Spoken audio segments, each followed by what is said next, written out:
tratará de liberdade de expressão no direito eleitoral, tema de extrema importância que será abordado pela doutora Aline Osório, tendo como presidente de mesa o doutor Guilherme Gonçalves. Doutor Guilherme, fique à vontade para tratar do tema.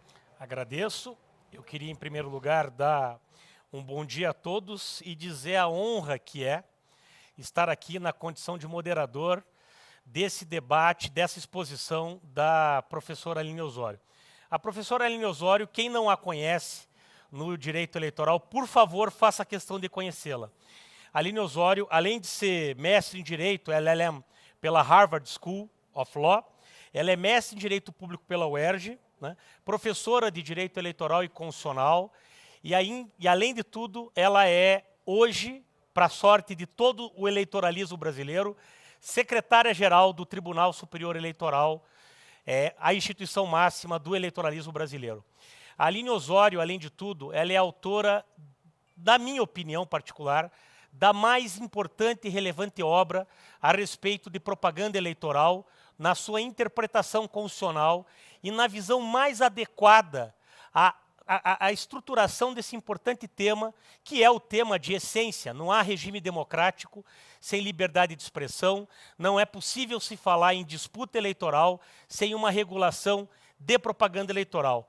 Eu faço questão de mostrar a obra dela, infelizmente esgotadíssima, mas a doutora Aline, que vai em seguida falar para todos nós, já prometeu publicamente que vai lançar a segunda edição dessa basilar e seminal obra de liberdade de expressão. Eu costumo dizer que esta obra da doutora Aline Osório, mesmo se comparada com outros tratados brasileiros de liberdade de expressão, mesmo se comparada com uma obra absolutamente extraordinária, que é de autoria do professor da Universidade de Coimbra, que agora eu me esqueci o professor, me esqueci o nome, mas é a mais importante obra de alguém que eu me esqueci o nome, mas é o sucessor do professor José Joaquim Gomes Canotilho. Aline Osório, portanto, traz para o Brasil uma interpretação extremamente relevante. Não é à toa que os três principais precedentes relativos à regulação da pré-campanha e uma série de outros precedentes do TSE relativos à liberdade de expressão têm, na teoria e na doutrina da doutora Aline Osório, a sua base de justificação, a sua base de estruturação do seu ônus argumentativo.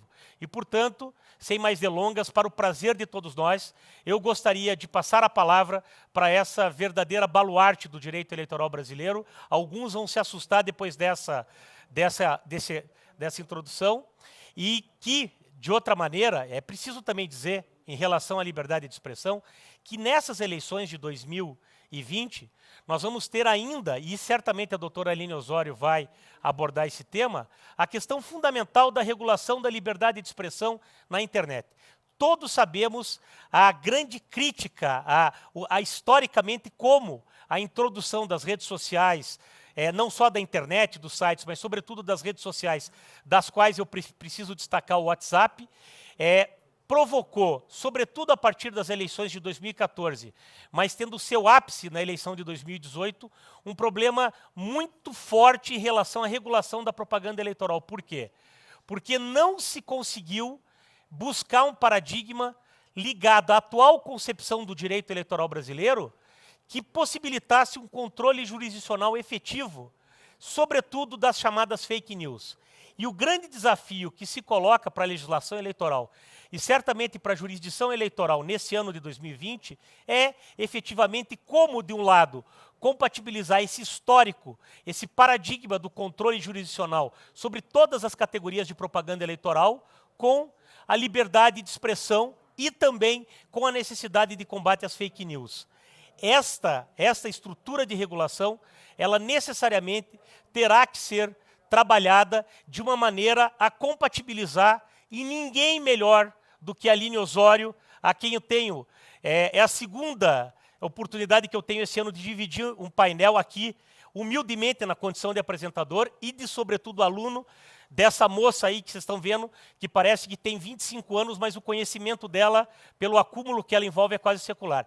E esses temas vão ser abordados pela Aline Osório, que eu concluo dizendo, Aline, para alívio de todos nós, você está aí na Secretaria-Geral do TSE, e eu já peço que você, se é que alguém não tem, já possa distribuir o seu livro para todos os juízes brasileiros, porque certamente o uso da sua teoria nos deixará todos, sobretudo advogados, muito mais confortáveis. Com a palavra, Aline Osório.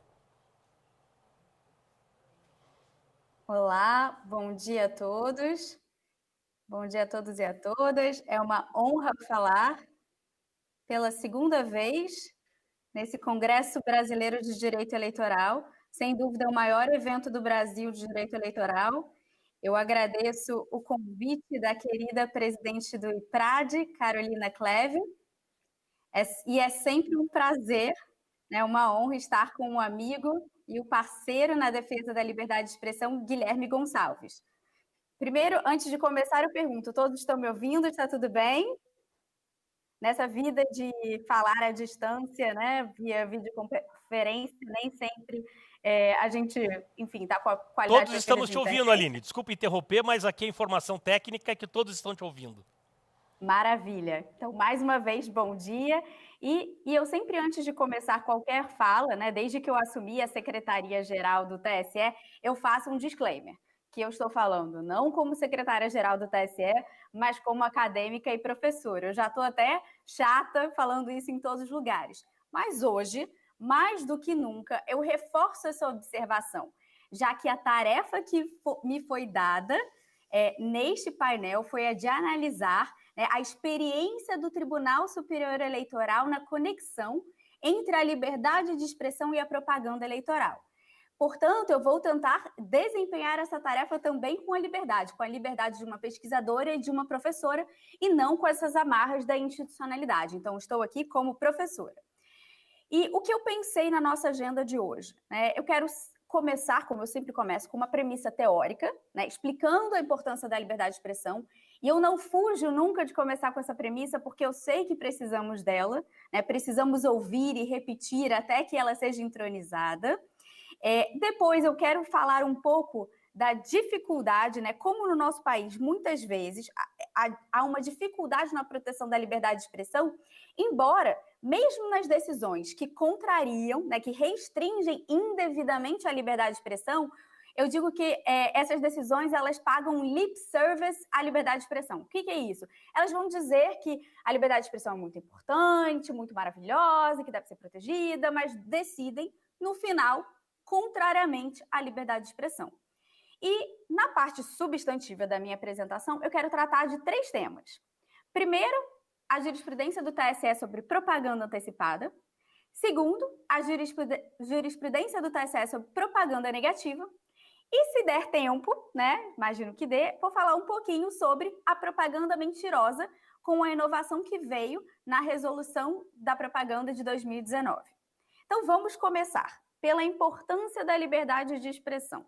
Então, nesse nosso primeiro item aqui, indispensável da nossa conversa. Qualquer discussão sobre propaganda eleitoral deve começar pela premissa. A premissa é de que não há democracia, nem há eleições verdadeiramente livres e justas sem a proteção e uma proteção efetiva da liberdade de expressão. A gente fala que as eleições são a peça fundamental central das democracias, Em uma democracia representativa, esse direito de sufrágio vai permitir ao povo escolher os seus representantes.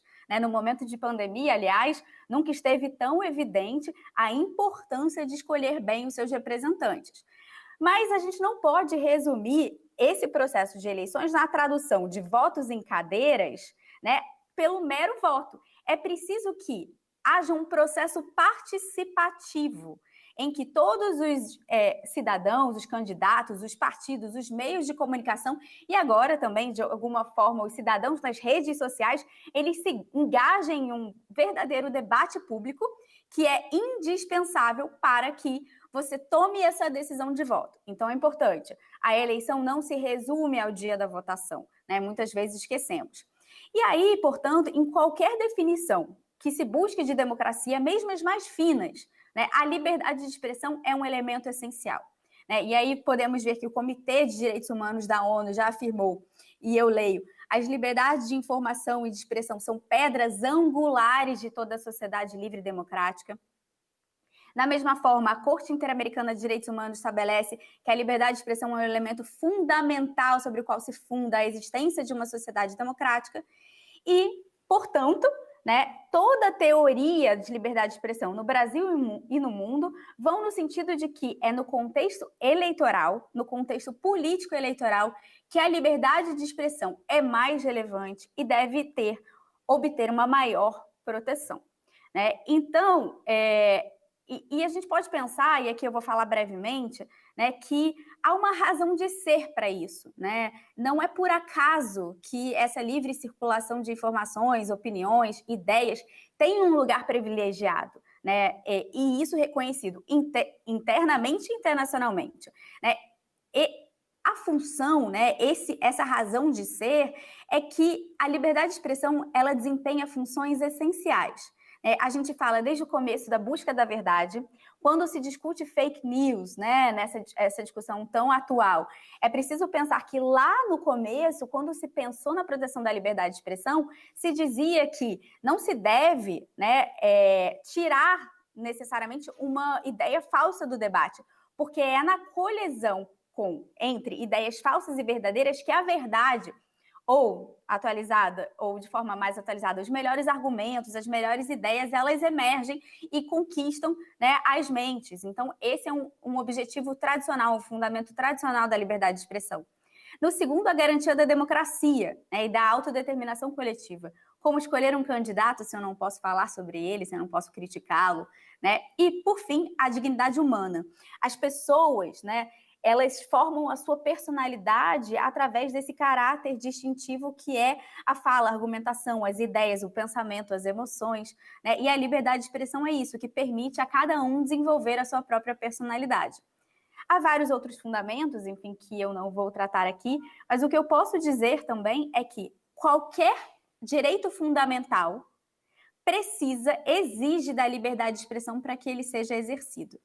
E, portanto, falamos da liberdade de expressão como um princípio que tem, né, uma posição preferencial. Falamos da liberdade de expressão, da posição preferencial da liberdade de expressão, que vai envolver, né, certas consequências. Se eu digo, como o Supremo Tribunal Federal já disse, como o Tribunal Superior Eleitoral já disse diversas vezes, que a liberdade de expressão ela tem uma posição preferencial, isso não pode ser, de novo, lip service. Você tem que estabelecer consequências. E essas consequências são, né, no momento de colisões, há uma presunção de primazia da liberdade de expressão, ou seja, há uma presunção de que ela vai prevalecer.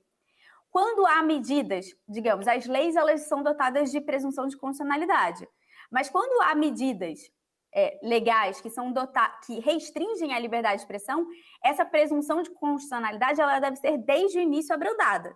E, por fim, a presunção de vedação à censura, né? A censura que vai desde o início impedir essa manifestação deve, em princípio, ser vedada. E aqui eu termino essa primeira parte teórica com uma triste constatação. Aqui, embora a gente consiga hoje, na ordem interna e internacional, ter algum marco teórico, né, sobretudo pelas decisões do Supremo, algumas decisões, os marcos teóricos da decisão do TSE e internacionalmente aí há um amplo marco teórico a ser utilizado, a verdade é que no nosso país há ainda uma forte cultura de desprezo pela liberdade de expressão.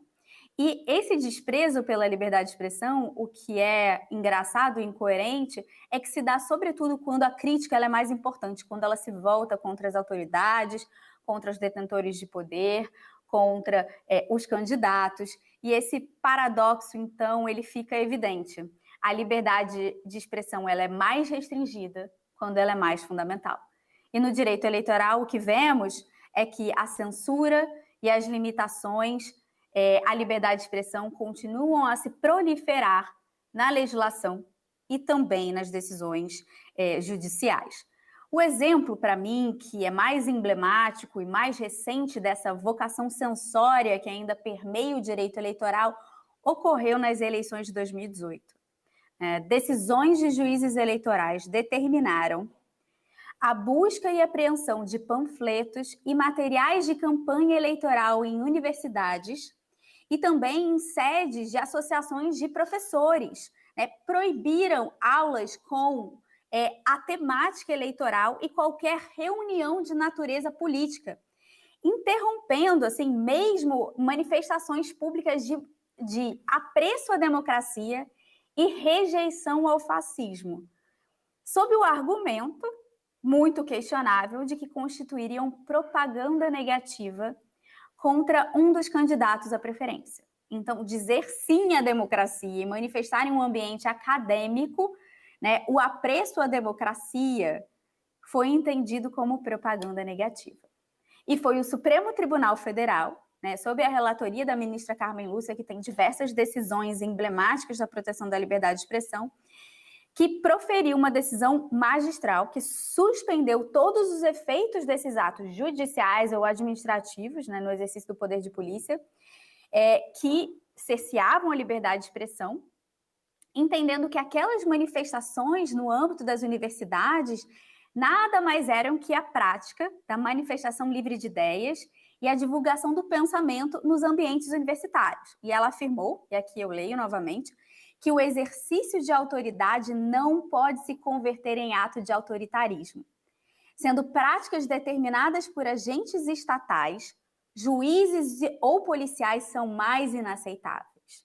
Pensamento único é para ditadores, verdade absoluta é para tiranos, a democracia é plural em sua essência. E é esse princípio que assegura a igualdade de direitos individuais na diversidade dos indivíduos.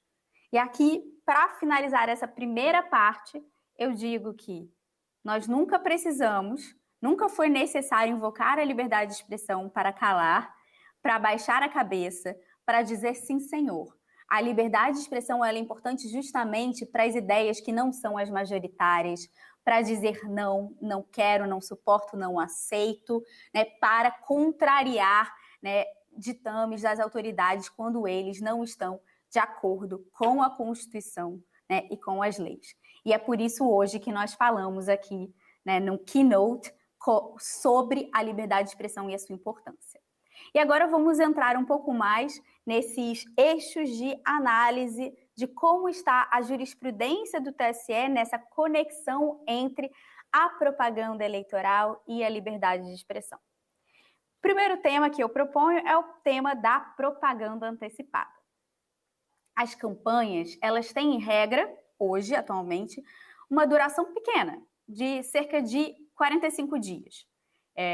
Até nas eleições passadas a propaganda começava após o dia 15 de agosto, mas em 2020, por força da pandemia e do adiamento que veio com a emenda constitucional 107, a propaganda eleitoral ela vai começar após o dia 26 de setembro, mas aí com a mesma duração de 45 dias.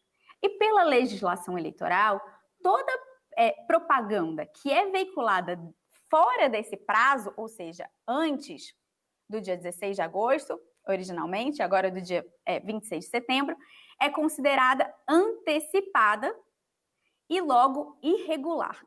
Então, há uma vedação à propaganda eleitoral antecipada.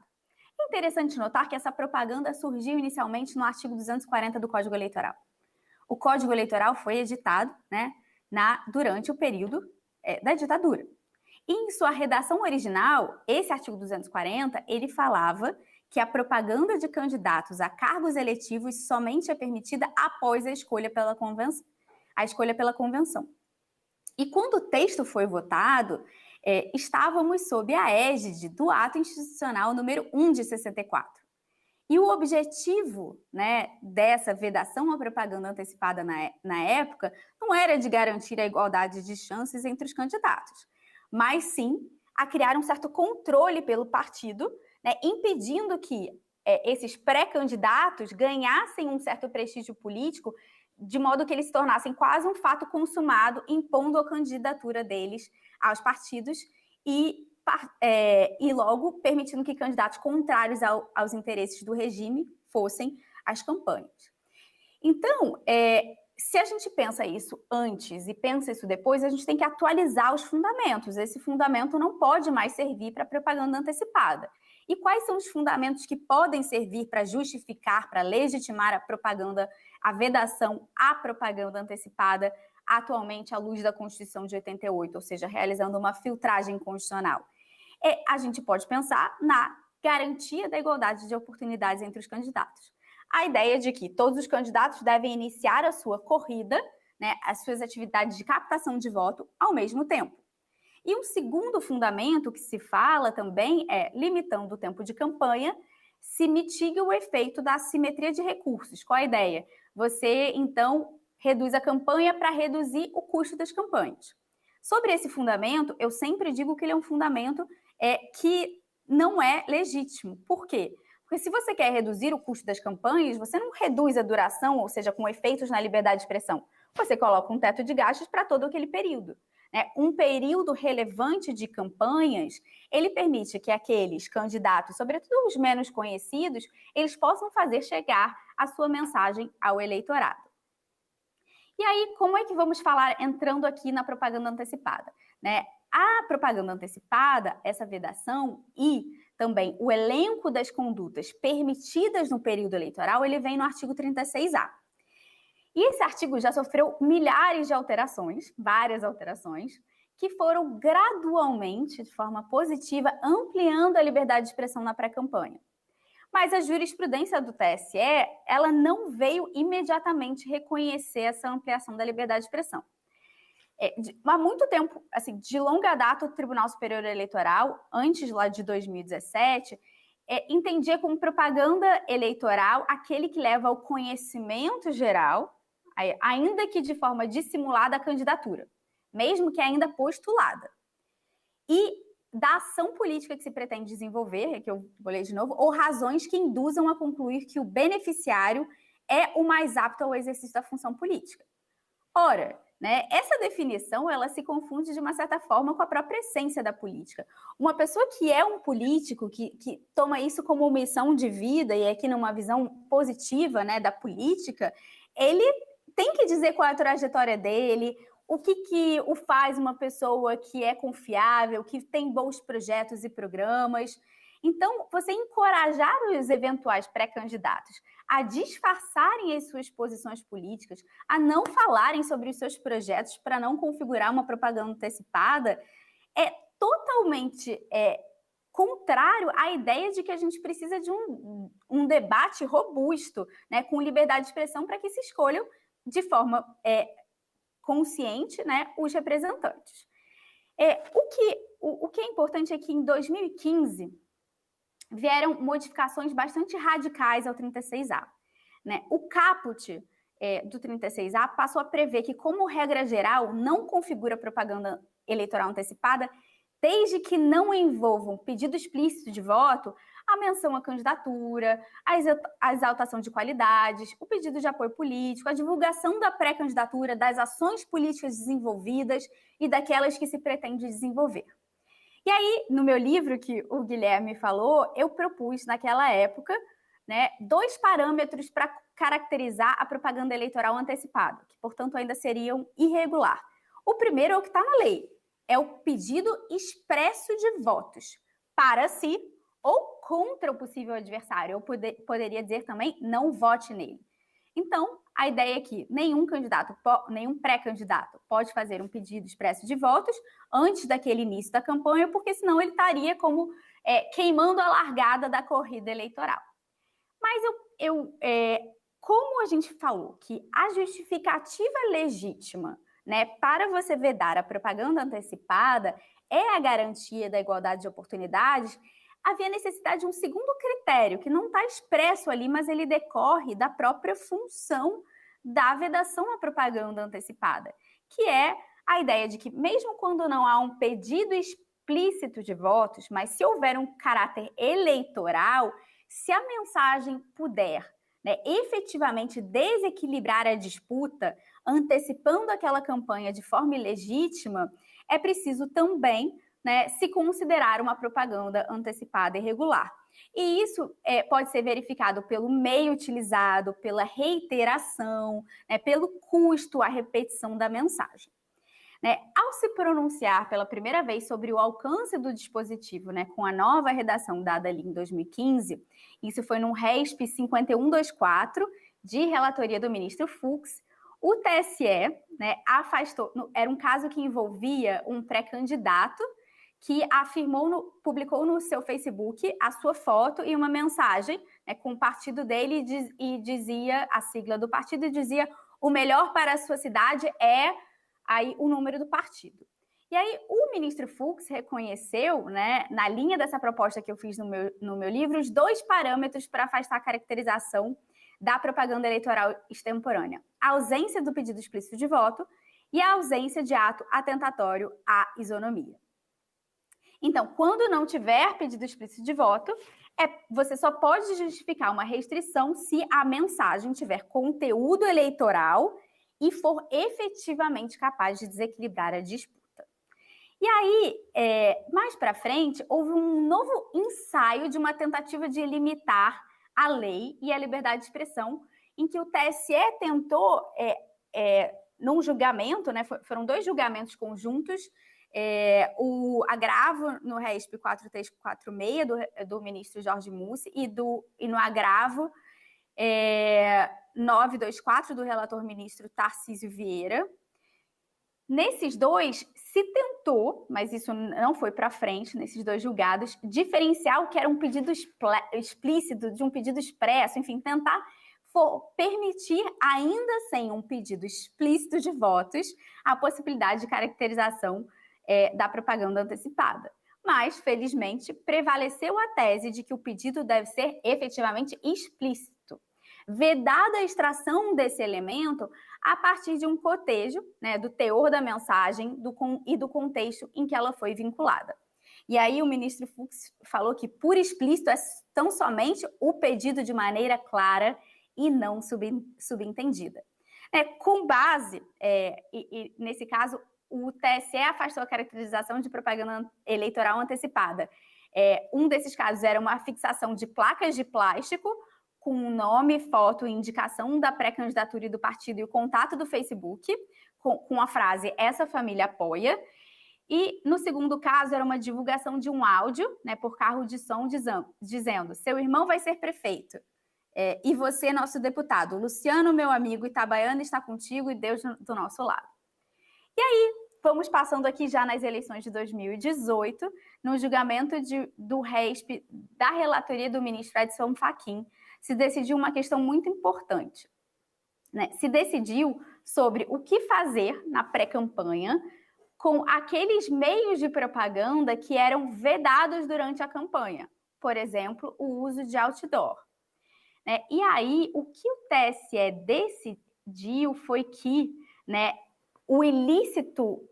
há um ilícito eleitoral quando a forma de propaganda ela está vedada no período da campanha. Então, se há uma forma proscrita durante o período oficial de campanha, essa forma de campanha também estaria vedada na pré-campanha. E aí, ainda que ausente o pedido explícito de voto, e mesmo que não houvesse violação à igualdade de chances. E é interessante que, nesse caso, algo importante para a nossa análise é que o ministro Fachin, embora tenha decidido por essa restrição, né, ele disse que a mensagem veiculada, então o primeiro item que se deve olhar é se o conteúdo da mensagem ele está relacionado à disputa eleitoral. Porque se não estiver, esse é um indiferente eleitoral. Então não cabe nem analisar se há um meio ou uma forma prescrita ou não. Então, para resumir, há 4 parâmetros na pré-campanha. Primeiro, se deve analisar se a mensagem vinculada tem um conteúdo eleitoral, ou seja, está relacionada à disputa. Se tiver, e aí apenas se tiver, essa é uma premissa, há outros 3 parâmetros. Primeiro, a presença de pedido explícito de votos, e esses são parâmetros alternativos, é importante. Segundo, se há uma utilização das formas vedadas durante o período oficial de campanha. E terceiro, se há a violação ao princípio da igualdade de oportunidades. Se qualquer desses 3 requisitos estiver presente, aí há a possibilidade de dizer que essa é uma propaganda irregular. Então, eu vou aqui, para terminar esse primeiro módulo de propaganda antecipada, aplicar esses parâmetros a uma novidade, que é a permissão do impulsionamento nas campanhas.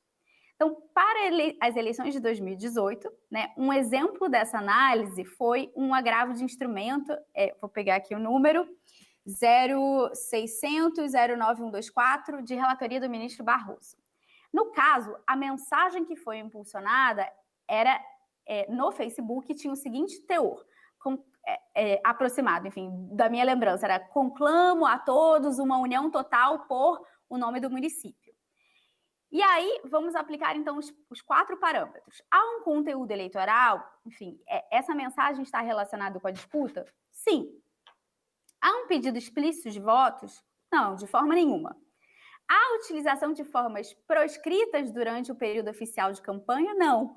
Não por quê? Porque o impulsionamento ele passou a ser permitido na campanha. Então, logicamente, ele também poderia ser utilizado na pré-campanha, né? E, por fim, há uma violação ao princípio da igualdade de oportunidades. Nesse caso específico que eu citei, não havia no acórdão nenhuma informação sobre o custo do impulsionamento, o número de pessoas que teve acesso, então não se teve como concluir pelo princípio da igualdade de oportunidades.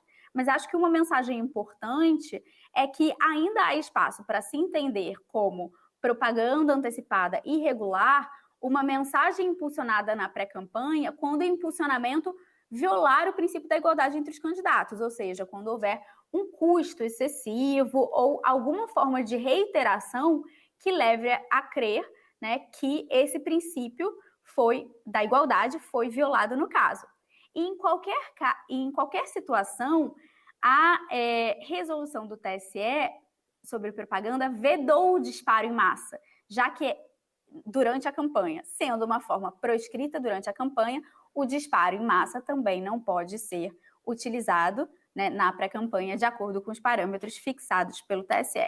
Então, a situação da pré-campanha, hoje da propaganda antecipada, é uma situação comparativamente, né, muito melhor do que se via alguns anos atrás, ali antes de 2015. O TSE tem ampliado, enfim, reconhecido a ampliação da proteção à liberdade de expressão, mas ainda com algumas limitações, como essa vedação dos meios proscritos durante a campanha. Passo, então, à segunda discussão, que é a da propaganda negativa.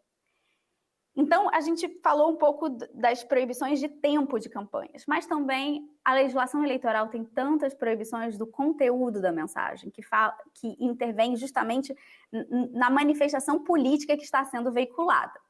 E o ruim de toda análise de conteúdo é que você está excluindo do debate público algumas ideias e informações.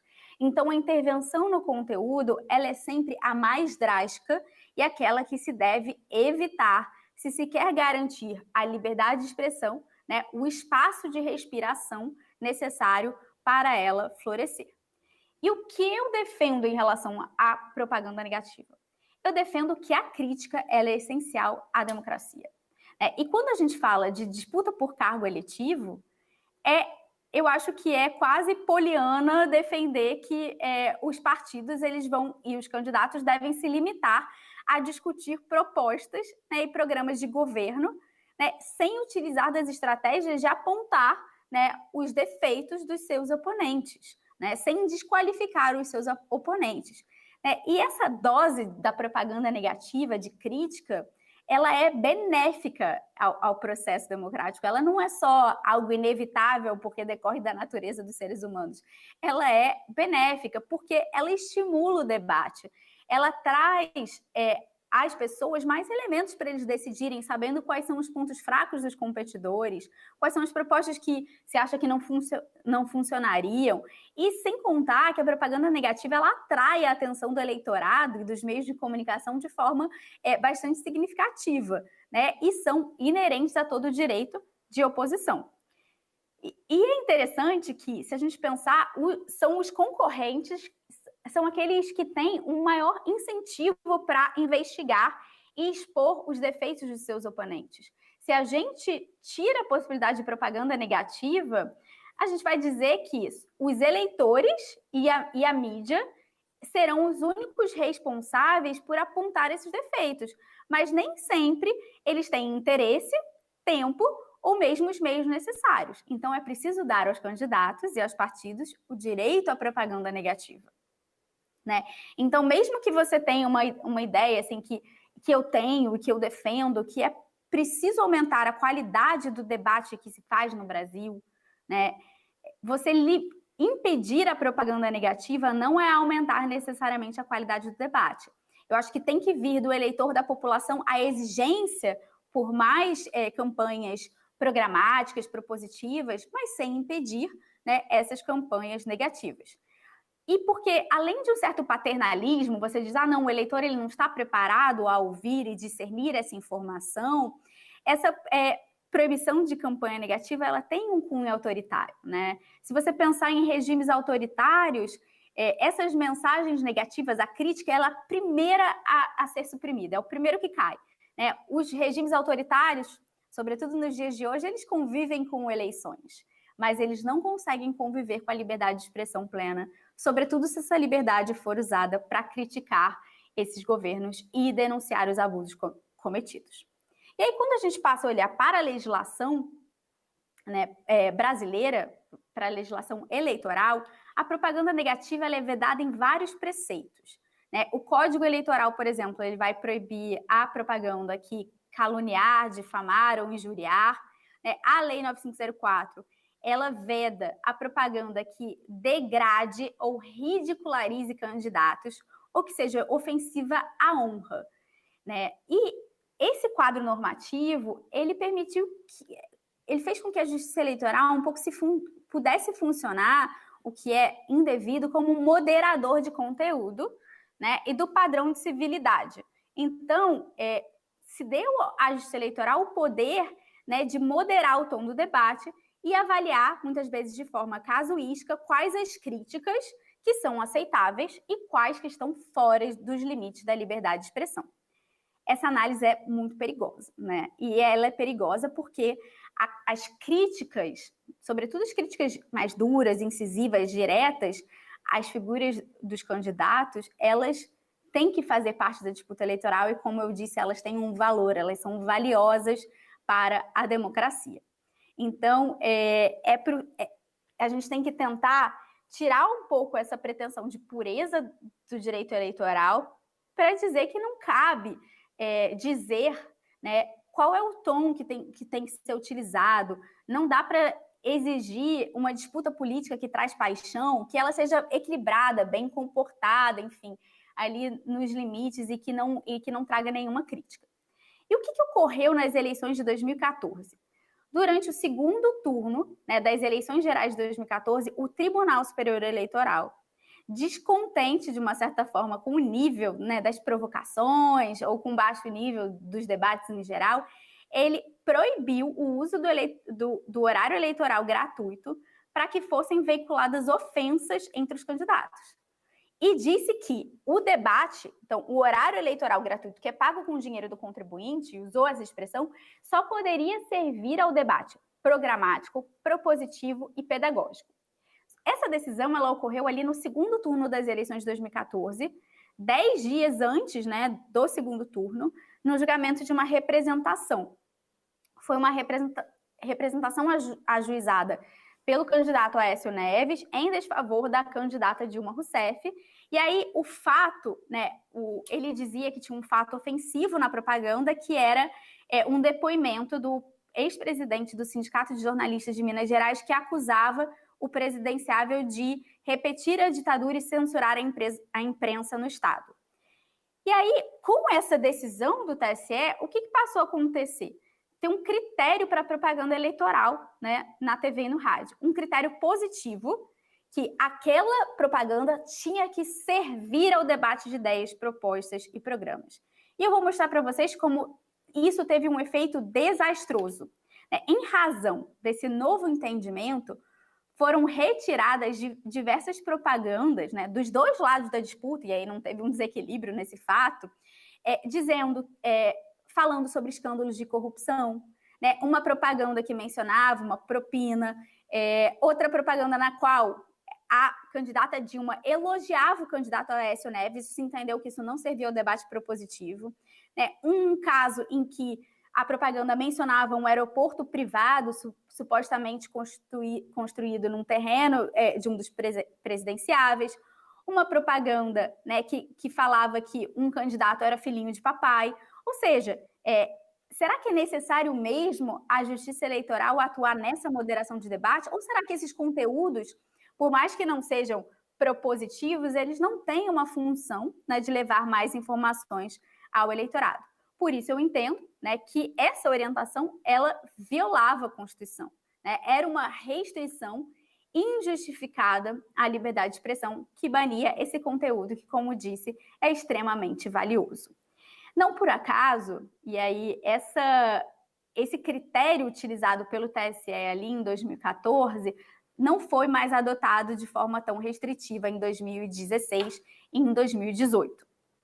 E agora, para finalizar esse tópico, eu também gostaria de aplicar ele ao caso do impulsionamento, né? A vedação à propaganda negativa, ela foi retomada, né, aí pela legislação no caso de impulsionamento de conteúdos. E eu vou fazer um breve, acho que eu acabei não falando antes um pouco sobre o impulsionamento, mas é importante fazer um esclarecimento sobre o que é um impulsionamento e qual a importância dele.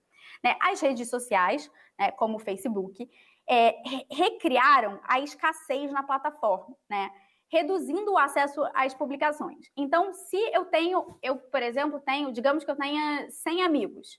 Se eu posto alguma coisa no Facebook, não são os meus 100 amigos que têm acesso à minha publicação. Mesmo os meus amigos não têm todos acesso, né? Não fica ali no feed deles. É preciso, se eu quisesse atingir todos eles, eu deveria pagar. E pagar, às vezes, pagar para impulsionar e pagar, às vezes, um valor módico, né? A partir de R$20. E isso permitiria que a minha publicação alcance um grande número de pessoas. Ora, no direito eleitoral, se a ideia é que os partidos e candidatos, eles tenham que amplificar a sua voz para chegar nas pessoas e ali, digamos, chegar aos seus próprios seguidores, faz sentido que haja essa permissão de impulsionamento. Só que, em 2017, né, a Lei 13.488, ela autorizou o impulsionamento, que foi uma vitória, digamos, para a liberdade de expressão, embora a gente tenha que ver isso embora a gente sempre tenha que ter alguns cuidados. Mas o artigo 57C, ele disse que o impulsionamento autorizado é apenas aquele destinado a promover ou beneficiar candidatos ou suas agremiações. E, portanto, se entendeu que a lei vedava o impulsionamento com propaganda negativa. E essa questão foi analisada pelo TSE, aí numa representação de relatoria do ministro Sérgio Banhos, a representação, deixa eu achar aqui o número, 0601-59634, e era, nesse caso, né, a coligação O Povo Feliz de Novo ajuizou uma representação contra uma candidata ao cargo de deputado federal, alegando que ela impulsionou de forma ilícita uma página, na sua página oficial do Facebook, uma mensagem, e a mensagem impulsionada era PT não, ou a corrupção vai votar, não arrisque, enfim, a roubalheira vai continuar. Essa foi a mensagem impulsionada. E aí o relator, ministro Sérgio Banhos, entendeu que, né, o artigo 57C, ele só permite a propaganda para promover ou beneficiar candidatos. E, portanto, se essa propaganda ela critica, né, um partido ou um candidato, ela desvirtua, está em contrariedade ao sentido da norma e, portanto, entendeu pela condenação, né, da candidata ao pagamento de multa. Agora, o interessante é que, na minha opinião, né, é claro, a gente está na lei, mas essa lei não necessariamente ela é constitucional. Né? Fazendo uma leitura desse artigo 57C, o parágrafo 3º, você não é possível interpretar esse dispositivo para permitir apenas propagandas eleitorais elogiosas a determinado partido ou candidato. A propaganda negativa, ela também tem a finalidade de promover e beneficiar um candidato a partir da exposição dos defeitos e pontos negativos da trajetória dos seus oponentes. Né? Então, nesse caso, essa propaganda impulsionada, enfim, apesar de conter críticas, a gente pode, todo mundo pode achar que essas críticas são procedentes ou improcedentes e que as provocações são procedentes ou improcedentes, mas não acredito que ela tenha desbordado dos limites da liberdade de expressão. Né? Não há manifestações que enfim, possam chegar a dizer que se está caluniando, difamando, injuriando, até porque a calúnia, a difamação e a injúria, no direito eleitoral, elas devem ser vistas com muitas cautelas justamente para não proibir o debate. E aí, então, eu entendo que essa liberdade de expressão que traz a crítica às autoridades, aos candidatos, aos partidos, ela é essencial para a formação desse espaço público de debate que ajude os eleitores a formarem suas opiniões, a decidirem o seu voto. E, portanto, né, na minha opinião, esse dispositivo ele deve ser lido, né, à luz da Constituição para permitir também a propaganda negativa, a crítica. Então, um impulsionamento, né, de mensagens que contenham a crítica. Muito recentemente, e aí só para pontuar, em março de 2020, teve um recurso especial eleitoral, né, de relatoria do ministro Salomão, em que ele reafirmou que há uma vedação ao impulsionamento de propaganda negativa e disse, né, então se manifestou expressamente que essa limitação ela não afeta a liberdade de expressão, não afeta a livre manifestação do pensamento. Então, portanto, o que eu posso dizer é que, nesse ponto específico, o TSE ainda continua, né, com uma visão mais restritiva da liberdade de expressão em relação ao impulsionamento de conteúdos. E aí, por fim, eu vou usar os meus minutinhos finais, né, para falar um pouco, e eu vou só introduzir o debate, não vou entrar tanto nele, sobre a propaganda mentirosa. Então, falamos de propaganda antecipada, falamos de propaganda negativa e agora eu queria falar um pouquinho da propaganda mentirosa. E é claro que a gente está falando desse fenômeno, enfim, desse termo tão utilizado que é o termo das fake news e que, na verdade, não é um termo bom, não é um termo que digamos, técnico ou que seja...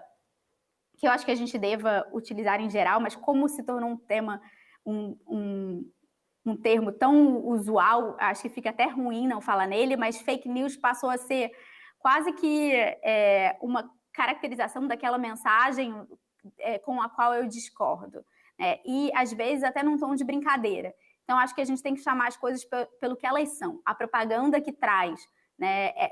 A gente pode traduzir fake news como notícias ou desinformação, ou notícias, como o Diogo Reis fala, fraudulentas, e aqui eu estou falando na propaganda mentirosa. E aí a resolução, né, 23.610, ela trouxe uma grande novidade. A novidade foi ter um dispositivo específico sobre desinformação na propaganda eleitoral. Ela disse que a utilização na propaganda eleitoral, né, de qualquer modalidade, inclusive veiculado por terceiros, pressupõe que o candidato, ou partido ou coligação tenha verificado a presença de elementos que permitam concluir com razoável segurança pela fidedignidade da informação, sujeitando-se os responsáveis ao artigo 58 na Lei 9504. Para finalizar aqui a minha apresentação, o que eu quero dizer sobre esse dispositivo é que essa resolução impõe a candidatos o dever de checar as informações antes de divulgá-las, mas a consequência é o direito de resposta. Então, eu gosto, quando a gente fala numa consequência de direito de resposta, é importante que ele traz, quando você dá o direito de resposta, você potencializa a liberdade de expressão, porque você permite o outro lado falar e trazer mais elementos. Então, nós vamos ver como isso vai funcionar nas eleições de 2020. Esperamos que não haja, por parte dos juízes eleitorais, um bloqueio à liberdade de expressão ou uma análise muito restritiva, né, do papel dos partidos. Afinal, né, as declarações errôneas são inevitáveis no livre debate, e isso já disse o precedente New York Times versus Sullivan, da Suprema Corte em 1964. Então, a gente tem que ter cuidado com a liberdade de expressão também na propaganda falsa para não limitar indevidamente, né, o debate. E aí o debate, às vezes, ele traz algumas informações incorretas, né? E isso não é necessariamente algo que faça proibir. O que a gente tem que ter cuidado é aquela informação fraudulenta, né, criada de forma manifestamente com algum elemento de dolo para prejudicar candidatos e ferir direitos fundamentais. E aí eu termino, a minha conclusão é que, né, nós vivemos um momento de profundo desencantamento com a política. A política, às vezes, é vista como algo sujo, impuro, e essa visão acaba contaminando a teoria do direito eleitoral. A gente espera o pior, né, dos nossos candidatos, da nossa política, da nossa propaganda. E o que eu queria defender é que a gente tenha na liberdade de expressão, nessa proteção da liberdade de expressão, algo para confiar na política. Vamos permitir que o debate aconteça, que ele aconteça de forma livre, e aí isso não significa que a gente vai permitir notícias fraudulentas, enfim, a desinformação que ela vem quase de uma forma coordenada, mas o debate livre e verdadeiro aí com críticas, enfim, com ânimos à flor da pele, ela é boa para a população e boa para a democracia, e essa é a mensagem que eu deixo aqui. O caminho da liberdade e da participação farão com que as nossas eleições sejam efetivamente livres. Muito obrigada a todos. Agora já uma ótima tarde. Eu agradeço ao Guilherme, agradeço a toda a organização do IPRAD. Foi uma honra falar aqui. Muito obrigada.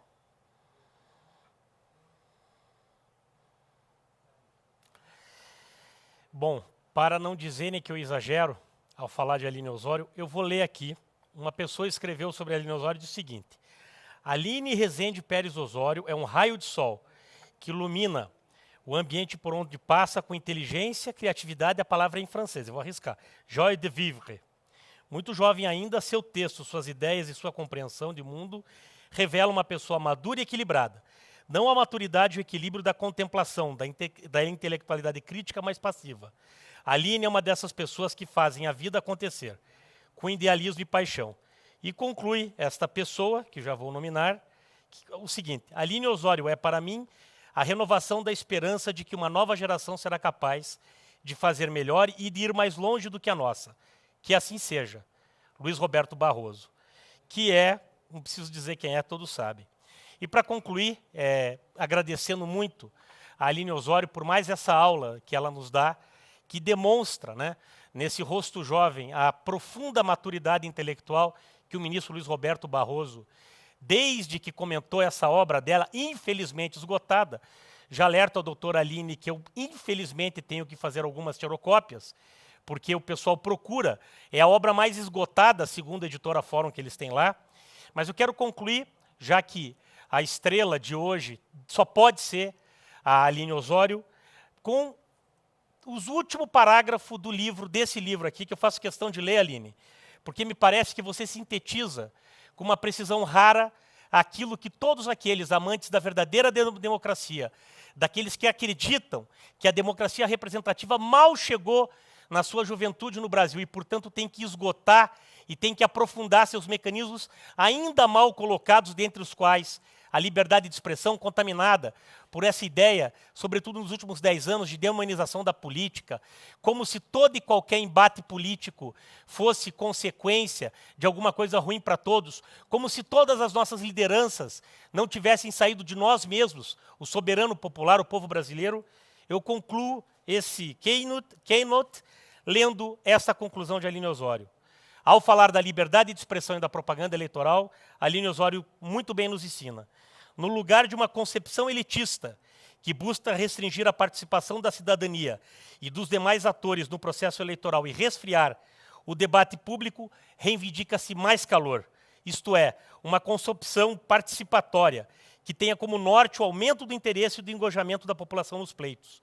No lugar de uma concepção asséptica, que pretende suprimir as emoções, os conflitos e suas pretensas impurezas, reivindica-se a associação da política não só a argumentos e razões, mas também a experiências afetivas e emoções. No lugar de uma concepção paternalista, que pressupõe a ausência de discernimento dos cidadãos para a escolha eleitoral, reivindica-se a restauração da palavra e da voz da população, reconhecendo cada indivíduo como um agente moral autônomo, digno de igual respeito e consideração. No lugar de uma concepção autoritária, e talvez aqui o alerta mais importante, comprometida com a asfixia das liberdades da atividade política, reivindica-se o fim da persistente cultura censória e a reafirmação da plena liberdade de expressão. O caminho que se propõe para a superação do atual descrédito do sistema representativo é, portanto, o caminho da liberdade e da participação. As eleições devem ser efetivas e definitivamente livres. Obrigado mais uma vez, Aline Osório. Um prazer, como eu disse de outra vez, eu me sinto aqui como alguém que admira o Romário, o Neymar e que se mete a jogar esse futebol e ter oportunidade de tabelar com o seu ídolo e sua referência teórica. Então, agradecendo novamente a Aline Osório, eu quero encerrar esse keynote, não sem antes agradecer também a nossa presidente, Ana Carolina de Camargo Cleve, presidente do IPRAD, e ao Luiz Fernando Pereira, presidente desse surpreendente, disruptivo e inovador congresso, pela oportunidade de estar aqui num momento tão especial para mim. Obrigado, boa tarde a todos. Nós que